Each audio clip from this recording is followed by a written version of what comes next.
Definitely. Good morning. I'm Pallavi. I'm your host. My colleague Shreyas is your co-host for today. We are Asian Pathfinders, and this is our Pioneer series. We are kicking off, and we are really, really honored to have Dr. Anil Kakodkar kicking it off for us. So, starting from today, we have the Pioneer series. Next week, we have Dr. M.S. Valiathan. After that, we have the former chairman of ISRO, A.S. Kiran Kumar, and so on. So, do watch out for this space.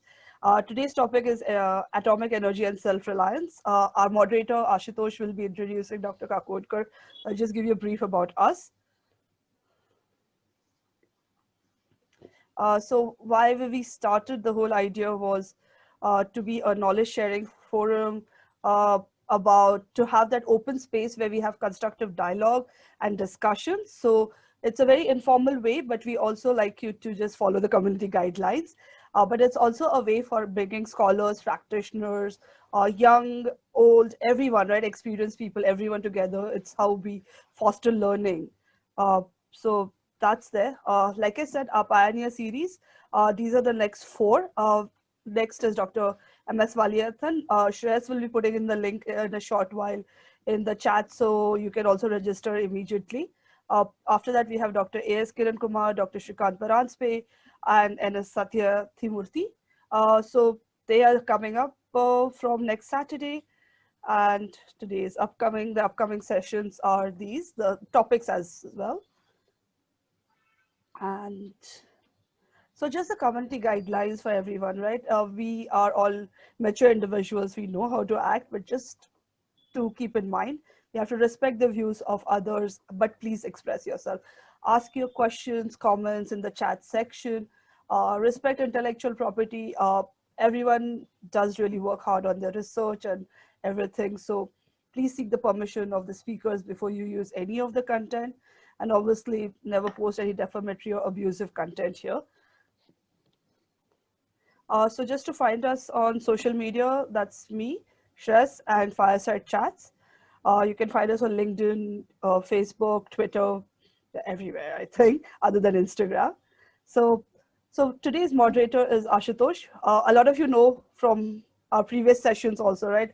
Ashutosh has been one of our speakers in the earlier series. He is the founder of NSTRAT Consulting London. He is also the advisor for Global Gas Center Geneva, Distinguished Fellow, Energy Policy Research Foundation, member of the Advisory Board of Research Center for Energy Management, ESCP Business School, and his resume is long. I'm sure if you look up Ashutosh, you'll definitely find out.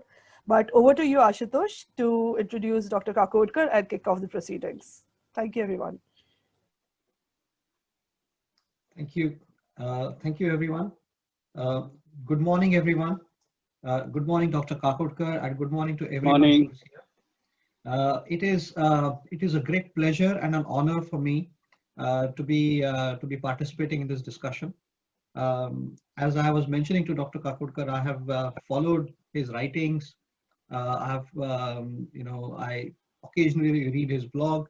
So I also know he's not only passionate about energy, he's passionate about education, he's passionate about building capability within the country. And for many of us of multiple generations, he's been a inspiration. So all I will say is I'm delighted to welcome Dr. Anil Kakodkar, Padma Vibhushan, to address us. I'm particularly delighted that he is actually playing the opening batsman, to use a cricketing phrase, for the Pioneer series. And I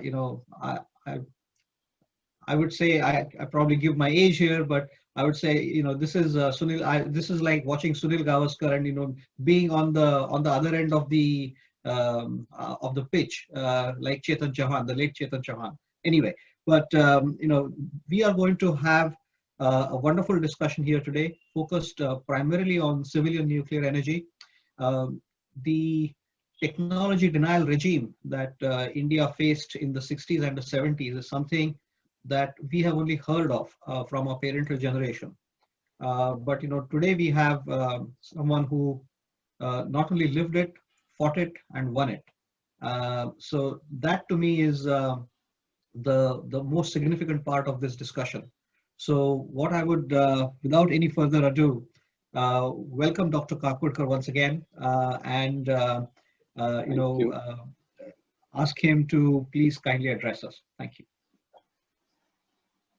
Well, thank you, Ashutosh. Thank you, Pallavi.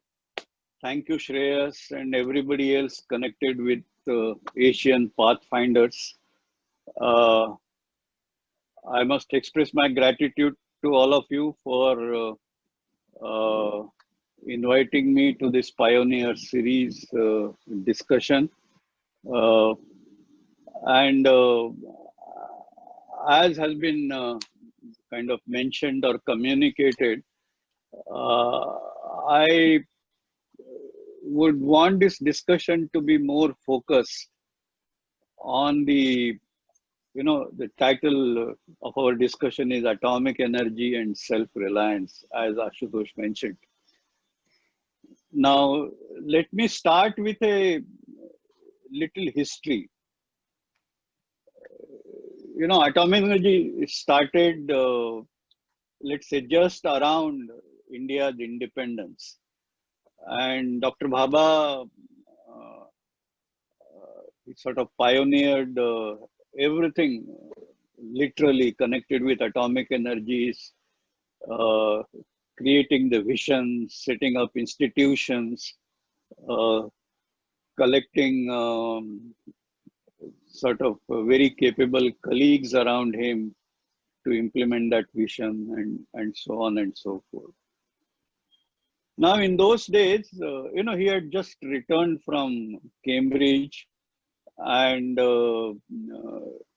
out of his research in cosmic ray physics, the famous Bhabha-Heitler theory, and also, so he was a kind of fairly eminent and famous physician, even in those European American circles at that time.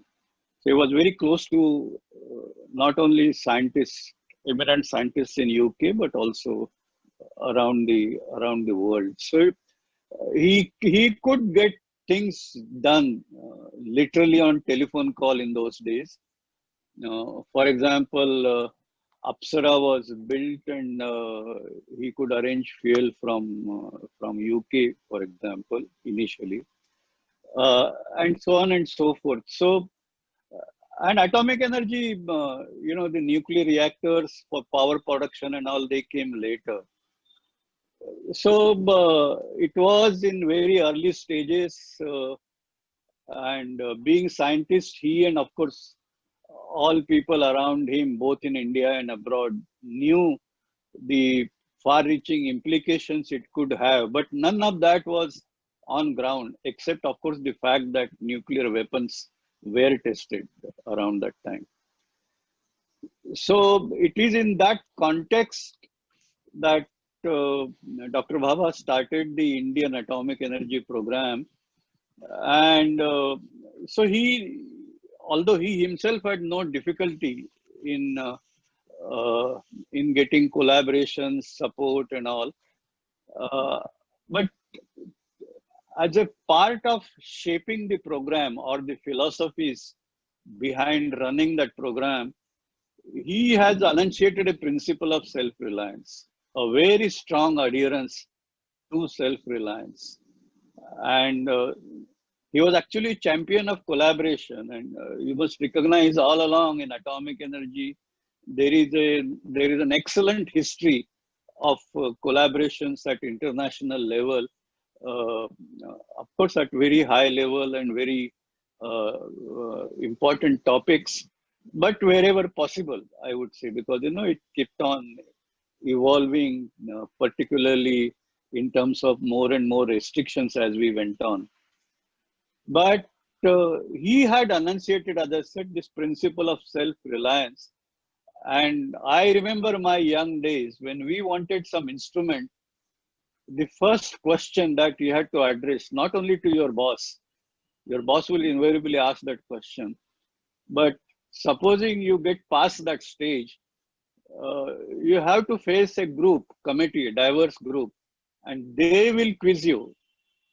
why can't you do it yourself? Or if you cannot do it, why can't you find somebody else within DAE or within the country to do it for you? And unless the answer to those questions could be given in a satisfactory manner, there was nothing which was allowed to be imported. Later on, of course, the foreign exchange situation became quite critical. And so this thrust for self-reliance, particularly in the context of dependence on foreign sources, became even more intense. And I must say that came in very handy all along, both post 74, post 98. And I think it continues to be the mantra. For example, even after the civil nuclear cooperation was established, it's not as if there will be no restriction. There are restrictions even today. And so I'm extremely happy that now we have this Atmanirbhar Bharat as a national slogan. Everybody talks about it. So it is in that context that I thought that this is, I think, an important time to discuss self-reliance and how it kind of stands you in good stead in making progress in difficult times. I'll make just one more point and then leave it to you to kind of start a discussion. And that point is, many people think about self-reliance is, you do it yourself and sort of put an iron curtain around you, nothing to come from outside, and you do everything yourself. Now, that is, of course, it is self-reliance, but I think that is a very myopic view of self-reliance. To me, or to many of us who have been brought up in this Bhabha tradition, self-reliance means creating immunity to vulnerability. Any kind of vulnerability is something that we should be able to overcome. And we should conduct ourselves in a manner that, number one, we don't kind of drive ourselves into a corner which makes us vulnerable. And number two, should for some reason we get into such situations of vulnerability, we should have the capability to come out of it. And that to me means self-reliance. And that cannot happen unless you have the ability to do it yourself. But see, there are several things in the world which are freely available in the market, freely traded. But you must have the insight.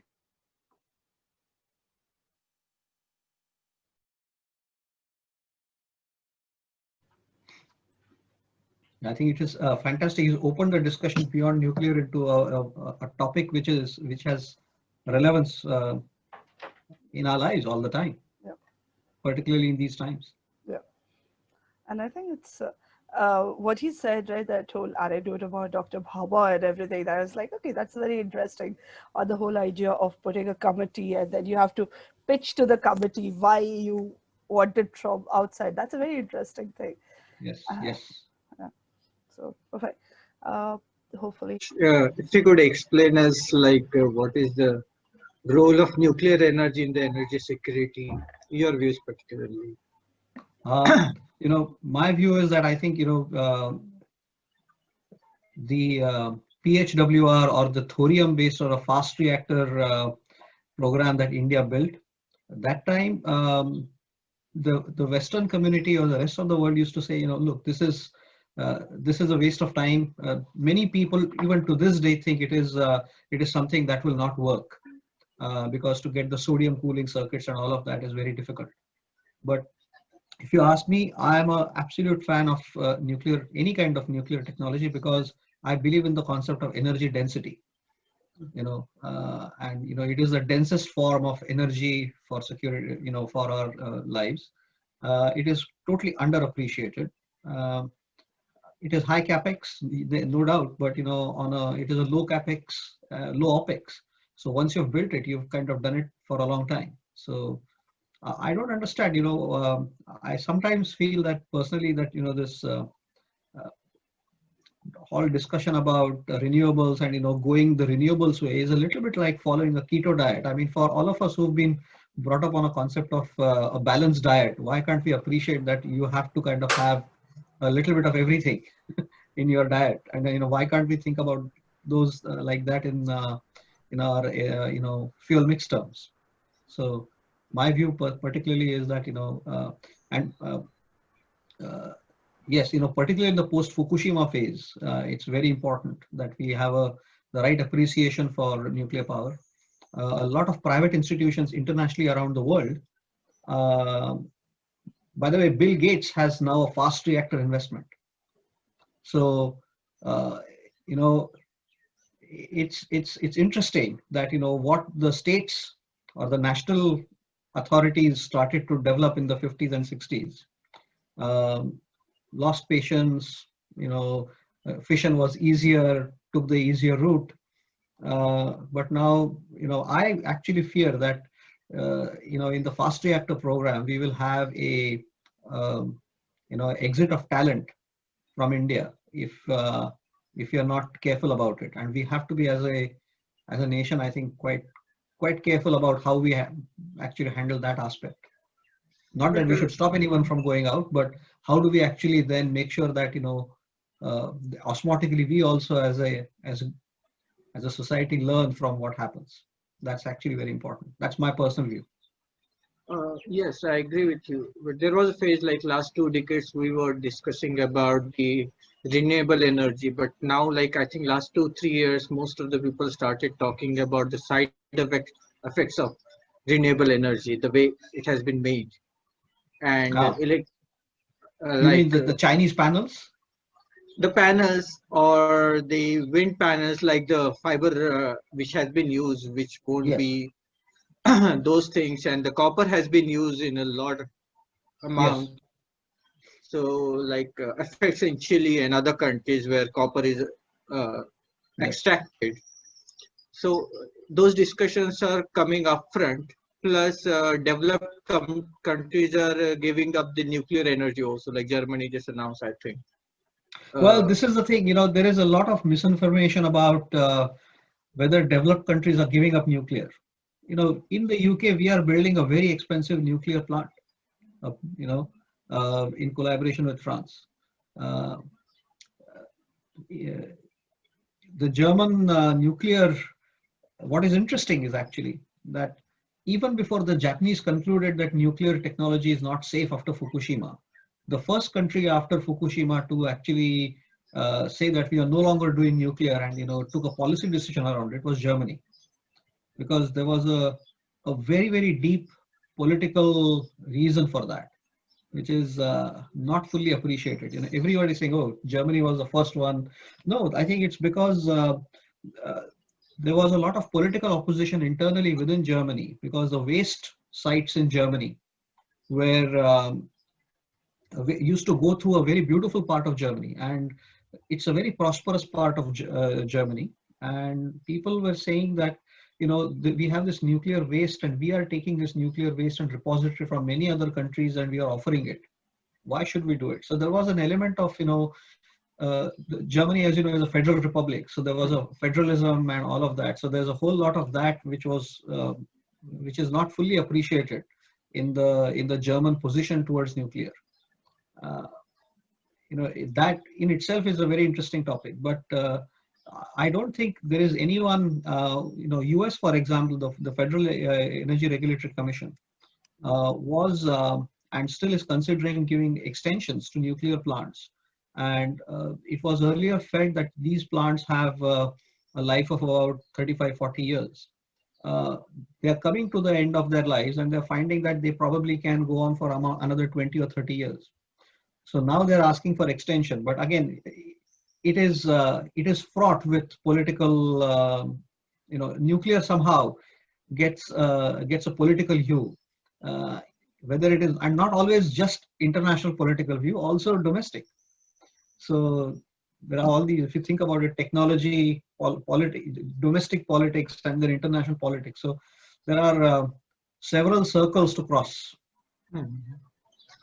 So in the energy security structure, like whenever there is a discussion, mostly the oil and gas companies come upfront, where in front of the most of the people, like layman like us, when we discuss energy security, we discuss about oil and gas and all the companies like Russians and Saudi Aramco and other companies. But particularly nuclear energy, we don't know much, because I think most of them are interlinked with the governments, probably, or under government control, like in India or. First, no, everywhere around the world, the nuclear industry has been, raised, brought up and raised by government and government funding. If you look at Canada, for example, they had their fuel and they have the technology. The French, when the Russians, they sell their reactors, they sell their fuel and the reactors. So it's a vertically integrated structure, right? So there is a national strategy behind it. The French do not have mining of uranium in France, but yet they are the leaders. And they are the leaders because the French had historically the relations in Africa. And therefore the fuel supply part of it used to come from there. And there is an interesting story, if you follow it, as to how, and she was a very popular lady in India. She was called in France Atomic Anne. She was the CEO of a company called Areva, Anne Lauvergeon. And, not many people talk about it at all these days, but, the way France started to make moves to secure future uranium reserves, the Russians made a bid for a mine in Namibia within few hours, and they made a decision of 4 billion euros within a few hours. So that's how exciting also the world of nuclear is. It looks very stable. It looks there's a lot going on. It is not just also therefore about geopolitics. It is about vertical integration, economics. It is about monetization. It is about national strategy. And therefore, what Dr. Kakodkar was saying about self-reliance is absolutely fascinating. We are, we did not have that fuel supply with us, but we decided to do it. I think he's online. Yeah. Am I audible now? Yes, sir. Excellent. Sorry about. No, not at all. I have lost the internet through the broadband, so now, as Pallavi suggested, I'm on my phone and so on audio. Yes. Okay. So to continue, what I was saying was that this self-reliance is a very broad-based, comprehensive concept, and I think it's important. And I think this discussion would be useful because we are now talking about Atmanirbhar Bharat. So that's the background I wanted to say. So all to you, Ashok. Oh, thank you, sir. First of all, sir, what I would really love to know a little bit more, if you don't mind, is you touched upon a very important topic that, it is being self-reliant is not just about kind of painting yourself in a corner and, creating an iron curtain around you, but it is about collaboration. It is about, reaching out also at the same time. When India started and, you kind of worked with Dr. Bhabha. So when we started, we knew that we did not have the fuel supply for nuclear, or we kind of knew that we have the thorium resources. So could you because one of the aspects that, we also just been discussing is the nation states which have given birth and invested in nuclear usually had their own fuel supply. And if you look at broadly, very, very broadly, I'm making a very broad sweeping statement, that nation states have marketed that nuclear technology on the back of the fact that they have the fuel supply with them. What do you reckon was going through his mind uh, about Dr. Bhabha, in Dr. Bhabha's mind, about how are we going to kind of have that, you know, vertical integration, if you call it, or a more Yeah, integrated strategy? That would be really interesting to know from a yeah. historical perspective. No, I'm glad you raised this point.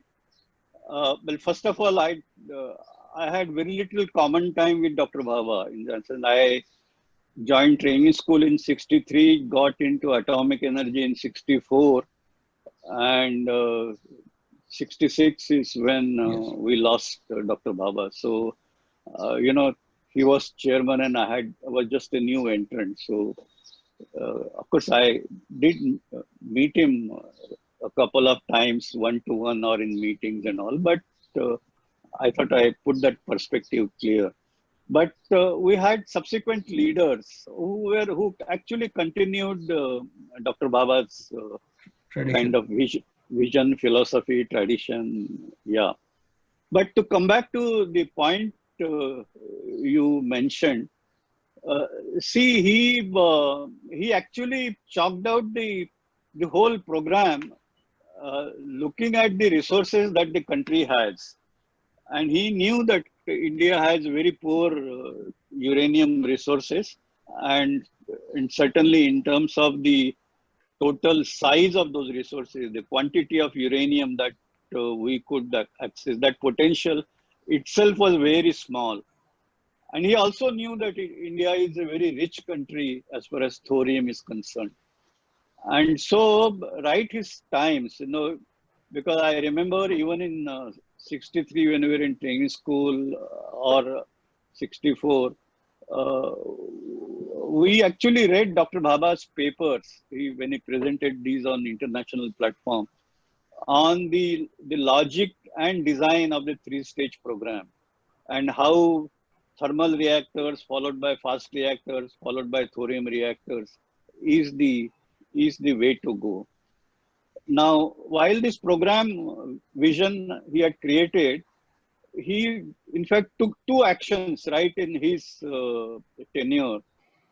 One was he had this aggressive exploration activity, and all they could locate was a very lean resource at Jadugoda in Singham, which even at that time was 0.06% uranium. Now, even today's standard, it's considered lean, although nowadays people are exploiting leaner and leaner resources. But in those days, this concentration was actually less than the tailings of many of these uranium production activities. So everybody, economists would throw it out of window saying, what are you talking? This is not viable.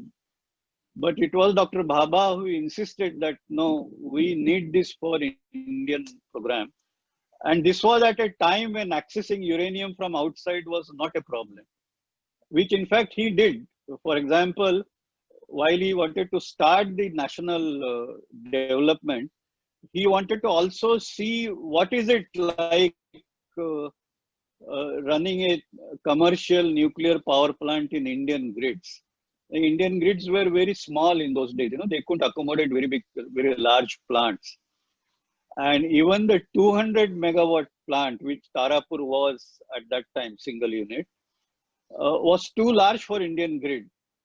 So he said, while we develop our program, we should have this experience, because commercial operation of a nuclear reactor under Indian conditions is also an important experience going forward. So he, in fact, ordered, while a proponent of self-reliance, ordered the Tarapur reactor on a turnkey basis.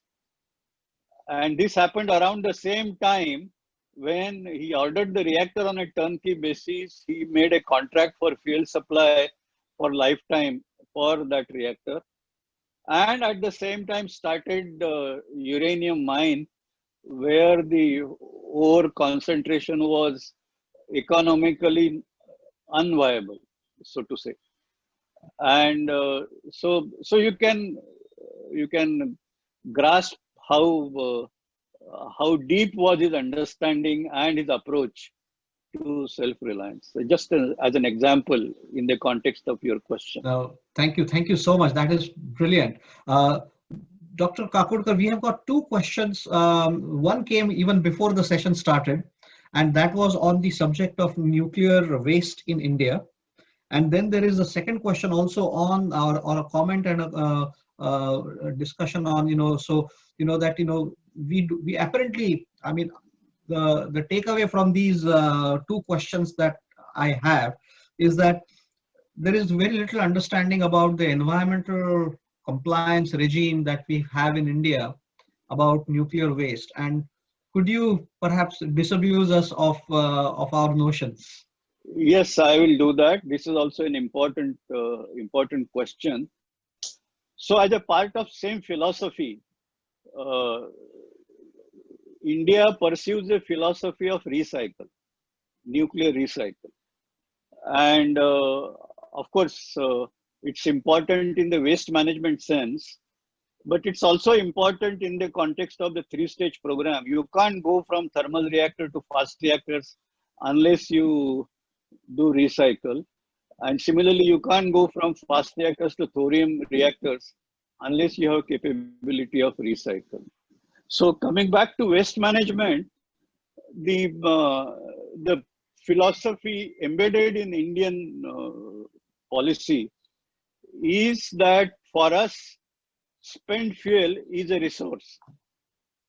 So we don't believe in taking spent fuel, conditioning it and putting it in repository. Rather, we would say we must kind of reprocess, remove all the valuables, the uranium, plutonium, and for that matter, even other valuables. Like there are isotopes like cesium, for example, or there are some transuranics which you can put back in fast reactors. And so once you do that, then the waste management problem reduces from, supposing we say that initially you are talking about 100 units of waste in the form of spent fuel as it comes out of the reactor. If you recycle uranium, plutonium, usable fission products, and some transuranics, then you reduce the waste management problem to being able to manage maybe 2%, 3% of the total waste which we are talking about, because everything else gets recycled. So it becomes a very small problem. Now, we have not stopped there. Actually, at BARC, there is, and I'm not talking about laboratory scale operation, I'm talking about near industrial scale operation, where they have developed technologies for partitioning. For that matter, just like you separate uranium and plutonium, you can also separate other actinides. And they have also developed technologies for separation of cesium, which I mentioned earlier. And they are actually immobilizing cesium at fairly high specific activity level in glass and making available these pencils, glass pencils, as the radiation source, for example, for blood irradiator. Or going forward, it can be also used in food irradiation. And if you have cesium-based food irradiation plants, the cost of food irradiation will come down drastically because the shielding required becomes less. The life of half-life of cesium is much longer. And so there is saving, and that activity has begun. So while India has the technology for immobilization, vitrification and immobilization of waste, we also developed this technology, and going forward, I think we are heading towards making the waste problem a literal non-issue. There will be a small thing left which we will have to put in the storages and repositories, and for which the technology exists. But in Indian context, the waste which is internationally talked about as a unsolved problem, that problem does not exist. Another example of self-reliance. Exactly. Thank you so much. Dr. Kakodkar, we have a question, actually one from the Philippines, from Moira, who says Philippines is currently debating whether to go into nuclear power. One argument against it is the danger posed as my country experiences earthquakes and other natural disasters. Now, this is again the public perception about nuclear, and we live in social media times, and so I would like you to respond to this question in a manner that you deem fit, in terms of what would you like to say to us about the wider consideration of public perception, and are there, Japan developed nuclear technology, but Japan is earthquake prone. So how real is this? Because this is actually becoming a problem globally about new site licensing. Well, this is of course important in the sense, these are real issues, but we must recognize that this is not restricted to nuclear power. For example, there have been large dam breaches. And there are some big dam breaches have taken place in India. For example, Morbi Dam failure long time back, where there were thousands of casualties, for example. Or for that matter, there have been industrial accidents, one at Bhopal, Yes. which is of a different kind. So both natural as well as man-made accidents are an issue that we must cope with. And of course, in nuclear, we had issues related to 3 Mile Island, then we had issues related.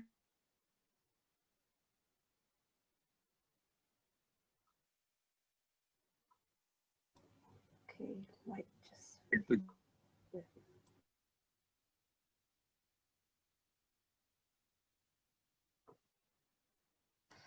I think. I think have we lost? Yeah, I think it's connectivity? possible. Actually, his internet is MTNL, and I think that's behaving a little weird. Chernobyl, and recently we had issues. Now recognize that learn from this, and nuclear technology also says. Now, but just look at now you take the statistics in out of that 3 Mile. Of course, the radiation exposure also was minimal. Chernobyl had some casualties in 30, 40 of that order. But if you look at statistics in terms of the fatalities per unit of energy, per kilowatt hour energy produced, and it's available in Google, anybody can kind of search that out, and you will find that the fatalities associated with nuclear are among the least compared to any other energy source. You may find it surprising, but that's actually true. Whether you compare hydro or compare thermal, compare even solar or wind, nuclear will lie in the lowest regime. Now, I'm not trying to belittle the public sensitivity about nuclear. That I think, and let me address that. So it is not a question of fatalities. The issue of nuclear is the trauma it creates. Should there be an accident, sometimes it is real, sometimes it is perceived, but it creates a huge trauma. And that trauma because familiarity of the mankind with word nuclear has come out of weapons, out of Hiroshima, not Fukushima. Yes. And and then on top of it, we operate the nuclear power plant, for example, under strict safety regime, and that safety includes radiation protection. Now, under such accidents, obviously there is certain amount of radiation that gets into environment, and then we need to protect people. Now, the standards for radiation protection are so tight that we tend to move a very large population, essentially to protect them against radiation. But if you look at Chernobyl, because there were radiation harm and some casualties were more related to the firefighters. But let's say radiation harm and radiation related fatalities. If you look at Chernobyl, uh, an international team of doctors has looked at health effects following Chernobyl two times, once 10 years after Chernobyl and once 20 years after Chernobyl. And those reports are well documented in IAEA. Now, there are of course detailed comments there, and the conclusions of that is that yes, there have been some radiation harm, particularly in relation to thyroid cancer, uh, even in Chernobyl. Uh, but again, if you see total in terms of the total cancer, radiation caused or other causes, or if you just take even thyroid cancer, this proportion actually is much smaller. Again, no justification that this should happen. I think every life is precious and we should protect it. But if you see on totality, uh, this is the picture.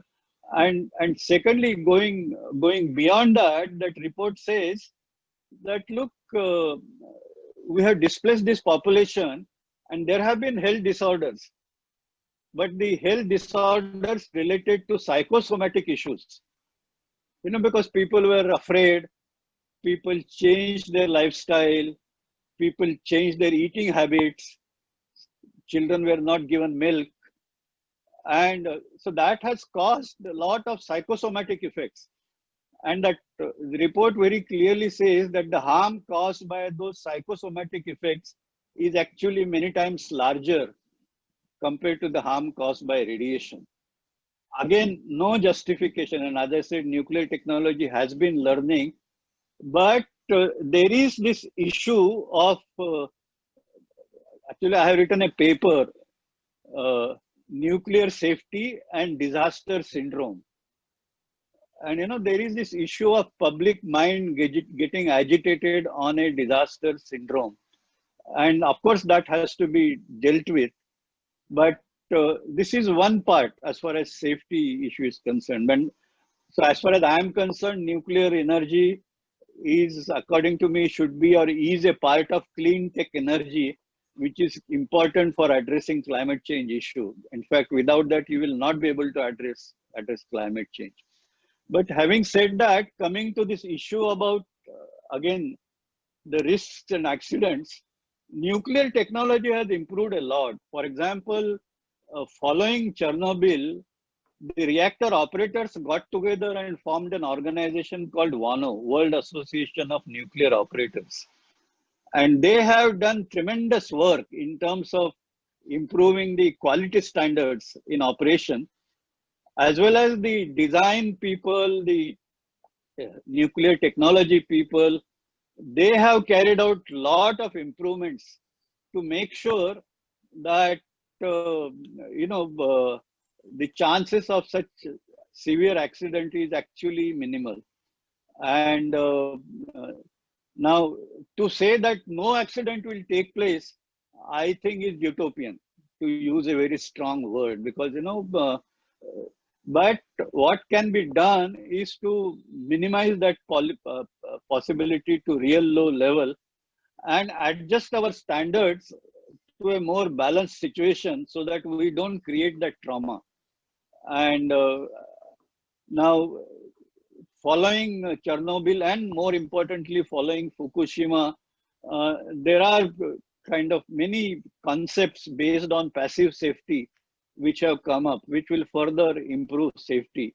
So to make this long answer, to bring to a closure, I would say, yes, there is this issue in public mind, but if you see in objective terms, number one, the technology is continuously improving. Number two, there is no kind of, if you see in objective term, nuclear energy is as safe or safer compared to any other energy technology. And I want to add a word here with respect to the reactors that we construct in India, the heavy water reactors. You know, heavy water reactors are not very popular. The more popular ones are the light water reactors. But recognize heavy water reactor, they hold low temperature moderator right inside the reactor core. And this is in hundreds of tons of heavy water. Now, this is something, even if there is some core heat up takes place, it will be restricted to that coolant channel because, you know, core is sort of divided into channels in a PHWR. And each channel is surrounded by cool, heavy water. And on top of it, the lifetime, neutron lifetime in heavy water reactor is longer. So, and of course, I don't want to go into technicalities, but I, for one, believe, although I know Americans won't license heavy water reactor in America, but that is because you get bound by rules. And I think the trauma after Chernobyl is also because, you know, we drive away people for fear of radiation in much larger numbers than what we really need to do. But I believe that heavy water reactors are one of the safest reactors in the world. And of course, their operation has been very good. One point about the first question Ashutosh you raised about the self-reliance. I hope many of you know, but let me inform this audience that if you ask a question, which is the reactor which has run longest in an uninterrupted fashion, that world record is for one of the units at Kaiga, an Indian PHWR. And of course, that we achieve this because we have on-power refueling. We can change fuel without stopping the reactor, which itself is a technology.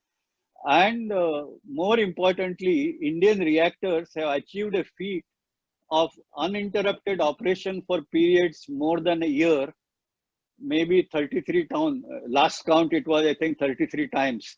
By now, it might have gone up, I don't know. So I think Indian reactors are some of the safest and most efficient in terms of performance. But I think, having said all that, it doesn't belittle the point about the need for better public awareness, need to address the fear in the minds of people, and that, of course, should be an intense activity on a continuing basis. Thank you, Dr. Kakurkar. There's a couple of questions. They are still coming in, but one aspect, it's a long one, if I may paraphrase it for Prajwal Patil, is will we see a swift change to nuclear plus renewables? It is a question about the fossil fuel lobby or the fossil fuel pressure. And the second question that I have, which has come through again on the system, let me have a look, is a question from Rohit on why is recycling not done in developed countries? If you can take that one, you've given us a good insight into our philosophy about recycling. In the interest of time, if we have to decide on some other question about Atmanirbharta, the one question that is also coming up from Aditya is, what are the main challenges? And I think this is a more kind of a rather than kind of make it a nuclear specific discussion. The question is, what are the main challenges in building and directing a leading research center? Any lessons for future generations? And I think this is an important point about, we had a tradition of institution builders. And at the moment we have probably spending too much time on social media, that we are not doing, enough work in our garages and laboratories maybe. But, it would be really, really interesting to have your perspective on these two questions. Nuclear plus renewable as a fuel mix for the future. And the second one is around building research institutions. Okay, good. Now, but talking about nuclear plus renewable, I have even before the climate change issue became so serious as it has become today, I have been holding the opinion that in the long run, India's energy source, that's more from the sustainability angle, resource sustainability angle. And I have always felt that in the long run, India's portfolio should be 50% renewable, 50% nuclear. And that is because if you account for India's thorium, and of course, I'm talking about days when uranium was not accessible for us.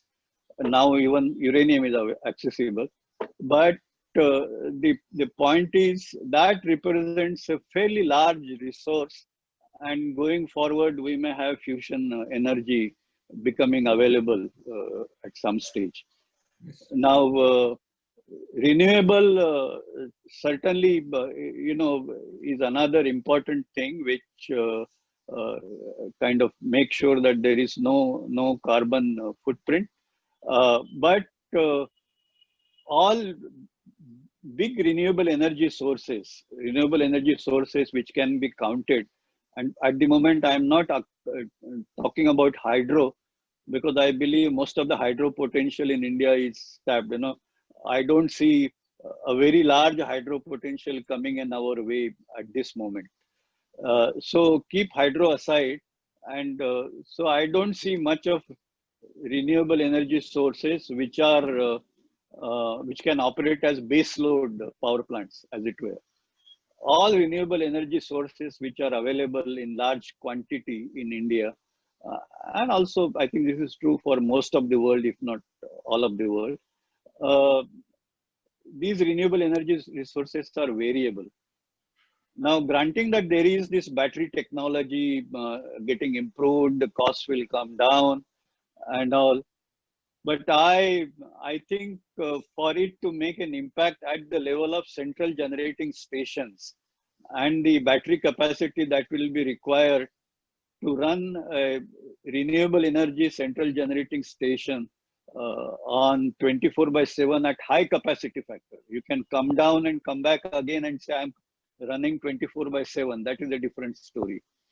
So, so to me, you cannot run your grid supplies only on renewable energy, because that would otherwise cost you a lot, either by way of you'll have to, there are strayed assets and you have to pay for that, or you have to buy power from somewhere when the renewable energy is not there, or any other means.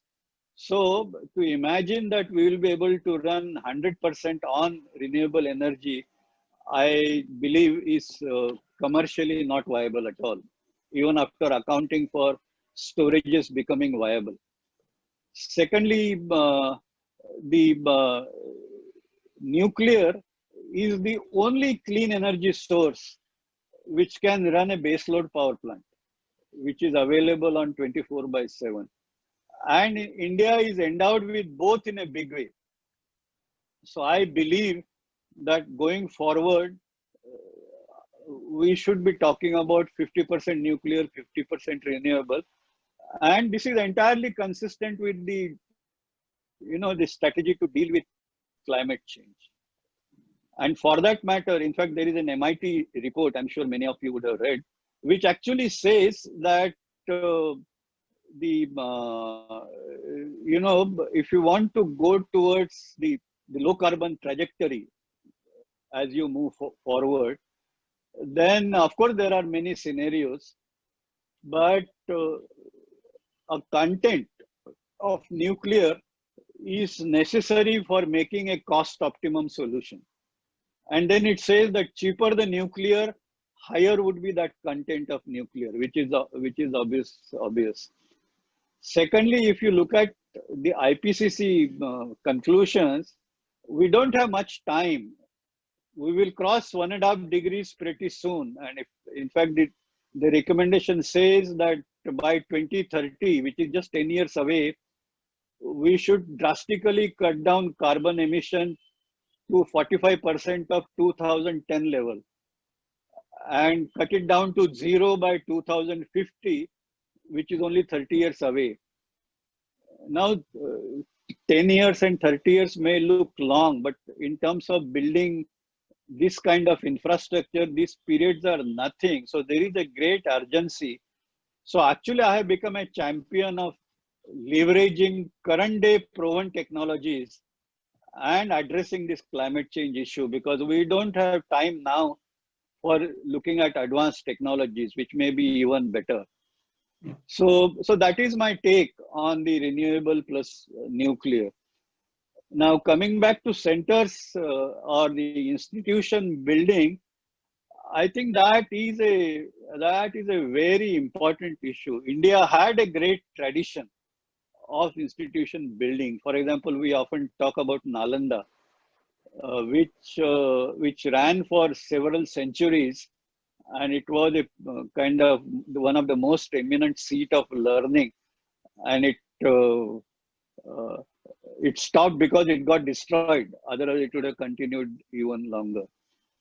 Now, today, unfortunately, our track record in terms of course, we build many institutions, but our track record of sustaining institutions to a very high level of excellence, I think we have to learn a lot.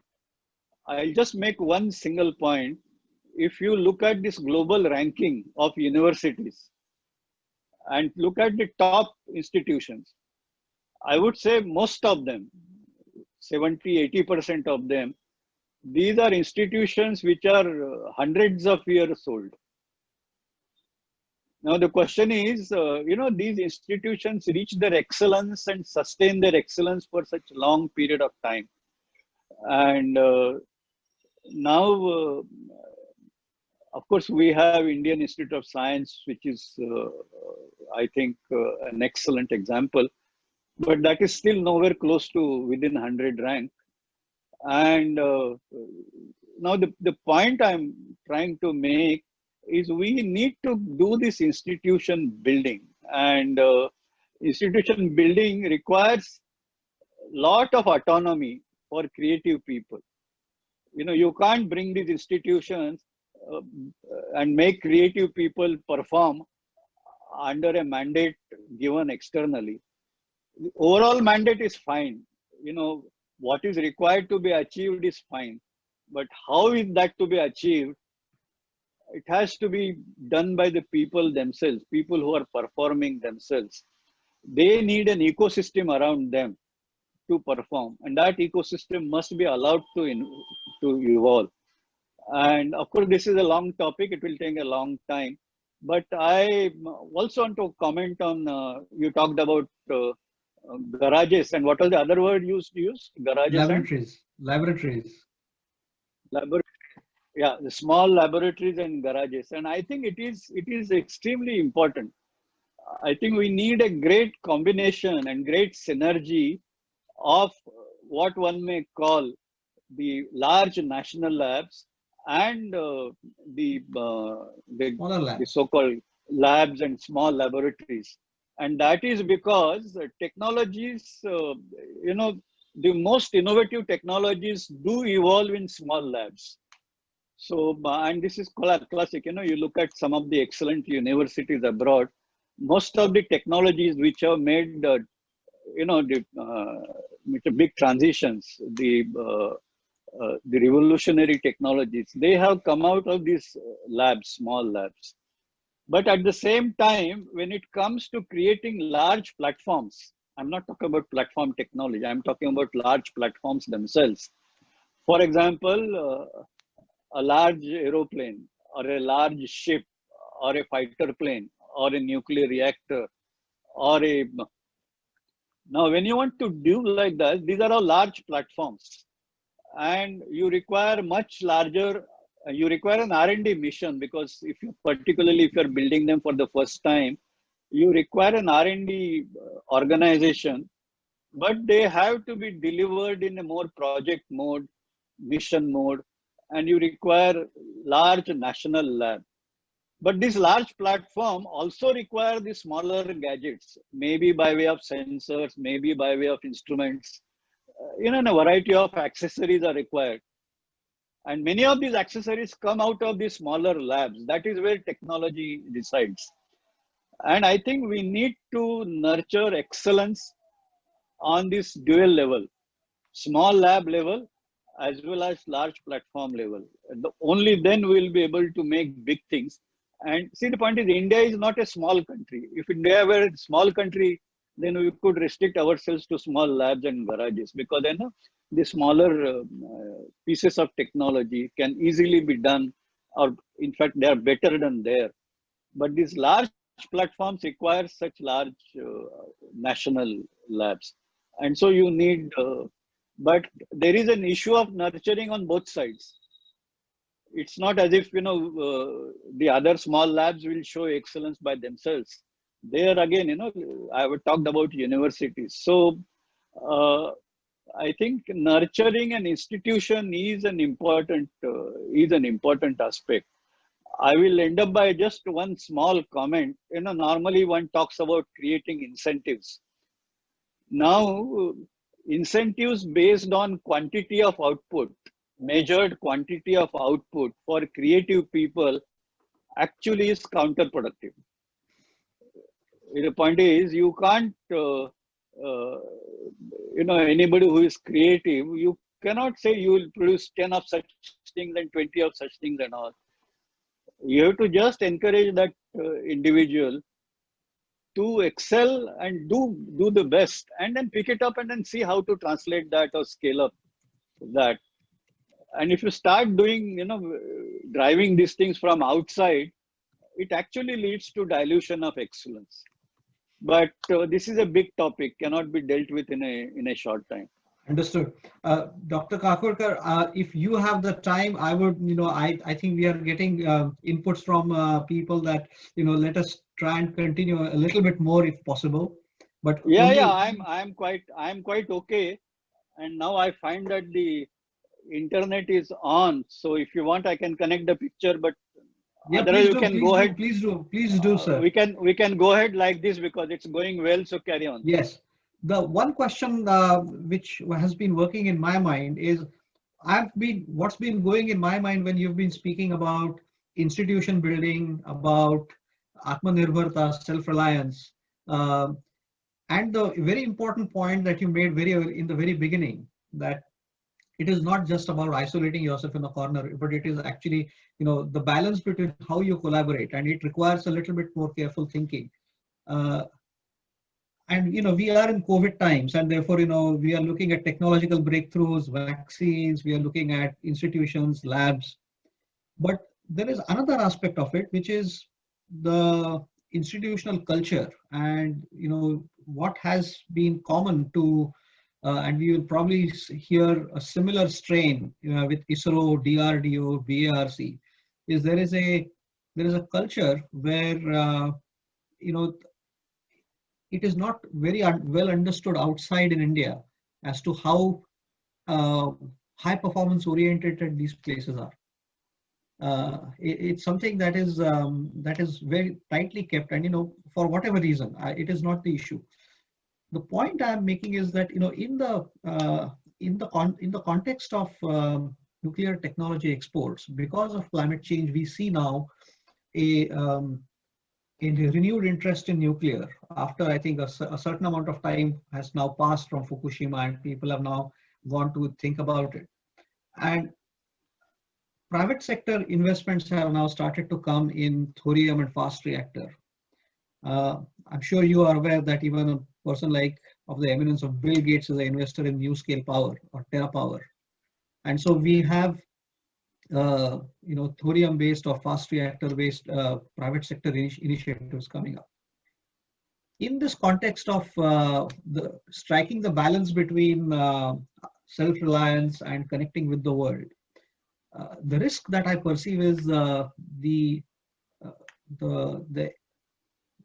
drain of talent away from India, and not now, but in the next 5, 10, 15 years, when some of these companies will become successful, they will probably be looking out, and how should we deal with it? And as a country which kind of has always thrived on being connected with the rest of the world, how do we kind of strike this new balance? And rather than put it entirely as a philosophical question, I'm trying to kind of pack it into the context of export of nuclear technologies. You also mentioned the passive control of PHWRs, which would have been extremely helpful, I think, in the case of Fukushima.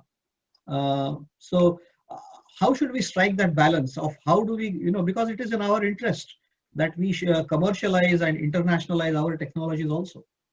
So that's the question about the balance between. No, absolutely. I think I am actually a champion of, as I said in the beginning, champion of international collaboration. And of course, there will be kind of limitations to that depending on the policies of individual countries.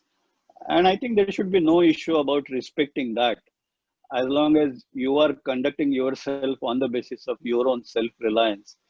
I think there should be no issue about carrying out collaborations within the framework of agreed kind of boundaries.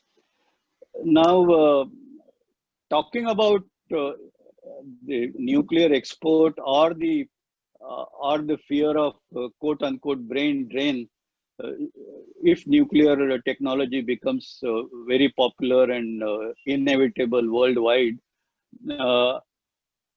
I personally don't see that as a threat. But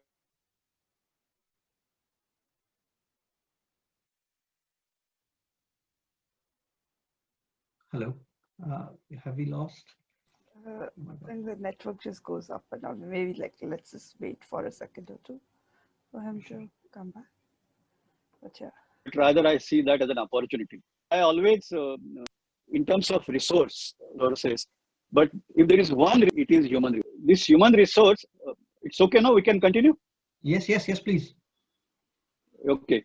So this human resource, the challenge is we have to do capacity building of those human resources, because just having bodies is not enough. We need people who are kind of trained and they have been educated, qualified, skilled. So, and that is one important point. And this is one thing which Bhabha had stressed right from day one. I must mention to you that when we were in training school, and Dr. Bhabha used to visit us in training school, just to not so much for the classroom thing, but he used to come visit us during dinner time in the hostel and spend time, sometimes have a bite with us and all. So during one such discussion, we asked him that, look, see, the training school size at that time also was something like 150 scientists and engineers. Today also it's about the same order, although there are more training school branches opened in different places in the country. And at that time, the program was very small, Dr. Bhabha's time. So we asked him that, look, your program seems very small. And what is it that you want us to do?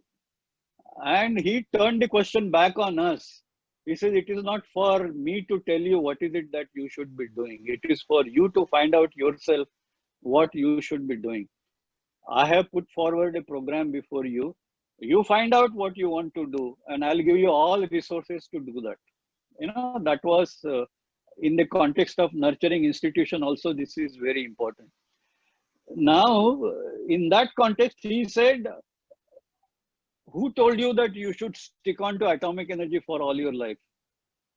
Of course, he was not talking about going abroad, but he was talking in terms of some of you can go to universities, some of you can go to other labs and, create this network. So I'm just telling you this, I have heard with my own ears. Now, I think same thing is true in the context of international collaboration. And supposing we find that too many people, it's of course, you have spent a lot of effort in training somebody up to, and then 3-4 years of effort you put in, suddenly the individual goes away, you certainly feel a loss. But I think, of course, nuclear technology being sensitive, there are national laws to to protect proliferation of technology, but we are talking about civilian nuclear power. Yes. And then as far as civilian nuclear power is concerned, I think if we find that people are going abroad, we should train more people. As a matter of fact, such a situation had happened in past, not once, but more than once. Okay. For example, during the period, just after the oil shock, there was a big kind of demand in Middle East countries for professionals, and we used to lose a lot of people from atomic energy into Middle East. Of course, it was not going for atomic energy or nuclear energy, but since they were technically competent people, and there was a lot of things. But we could cope with it. So similarly, I think people going abroad, India, according to me, would have the resilience to cope with that. That's to me, it's not.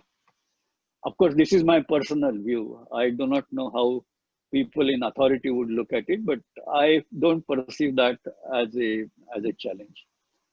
But more importantly, export of nuclear power plants or nuclear technology from India to abroad, I think is an important issue, both from point of view of the export means, in terms of balance of payment, we kind of contribute to Indian economy, which is important in itself. But more importantly, as I told you, that we have this global challenge of climate change. Now, countries which are emitting CO2, everybody has to come down. There is a Paris process, and we all know that that is nowhere close to meeting a satisfactory solution, and that dynamics is going on. But I think we need to recognize that going forward, it is these emerging economy countries where their economy is improving. Leave aside this pandemic period will tide over sometime, but by and large, the economy is growing in emerging economic countries. So in terms of net energy production, it is not advanced countries where there is an additional requirement for additional energy, because their per capita energy consumption is at a saturated level. So you may add power plants, but that is just to replace an old asset or something like that. Whereas the net addition of power or energy production is going to happen in India, China, and similarly, it's going to happen in emerging economy countries. Now, many of these emerging economic countries are actually small.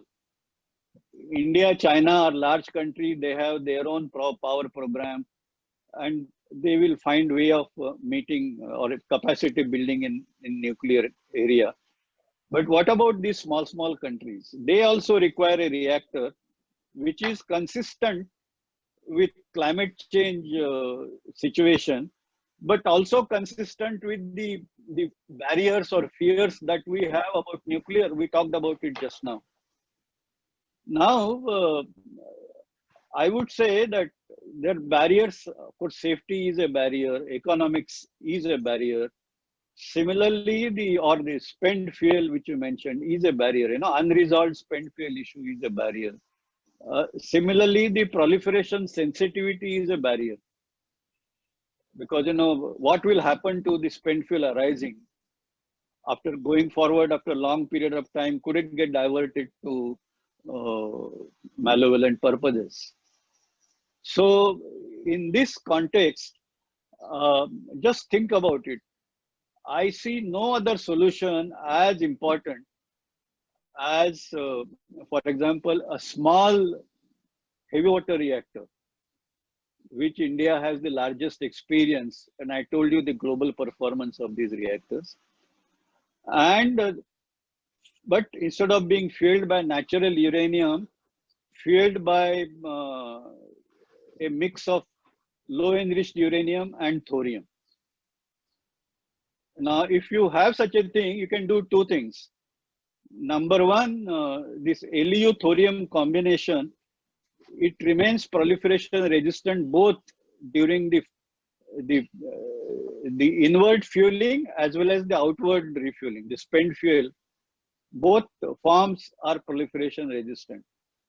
Secondly, by putting thorium, the burn-up can go up.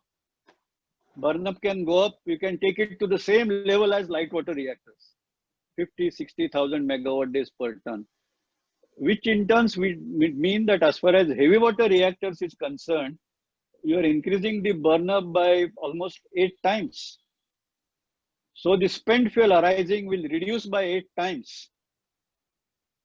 And more important, so you achieve proliferation resistance, you reduce the spent fuel problem. And mostly the thorium, its melting point is higher than uranium. And its conductivity is also higher than uranium. So in terms of safety margin, thorium gives you a higher safety margin compared to uranium. And as I told you, PHWR itself has some safety characteristics.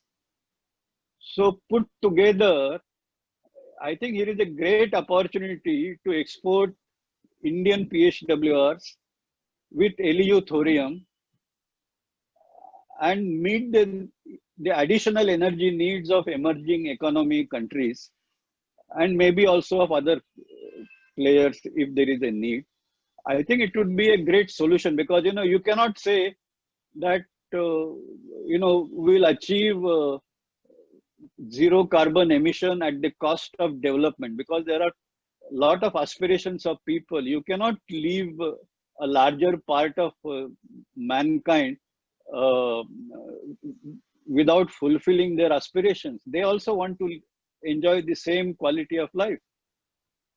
And in that context, I think this is a unique opportunity which India has. And I think we can find solutions and be in the export market, which is good for India, which is good for the world. And there are some development issues, quick development issues, but we can sort it out through collaboration and there should be no issue. So that's my take. But again, this is as an individual. Of course, no. Dr. Kakodkar, thank you so much for, I don't see, I think we have answered most of the questions. Pallavi, can you just check that I've made sure that we're not leaving anyone dissatisfied or, with the feeling that, my question was not answered. But Dr. Kakodkar, thank you so much for your time.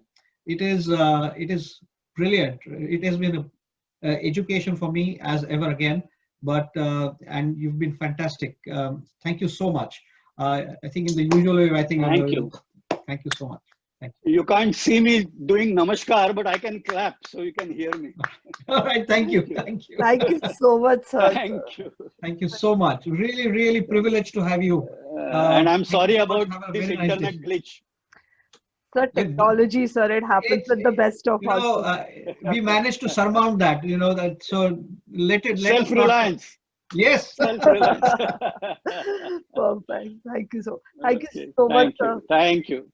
Now, Pallavi, if you want to kind of, just, close the, I think, back to you if you have any announcements to make. No, I think Ashutosh, you said the perfect line at the start, right? The opening batsman.